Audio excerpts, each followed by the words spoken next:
Takže tu vám ukážem, ako pripravujeme takto druhé vrstvy, ktoré sa potom prichytávajú sem na koberčeky pomocou takýchto bradaviek.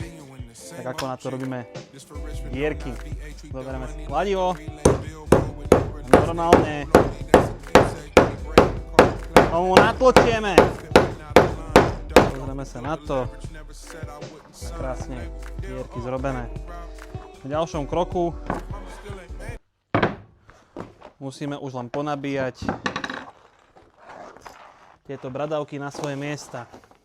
Skladajú sa z dvoch častí, tejto spodnej a takejto vrchnej pohľadovej, ktoré sa nachytávajú na tieto cvočky. Na takéto vlastne toto krásne do seba potom takto zapadne.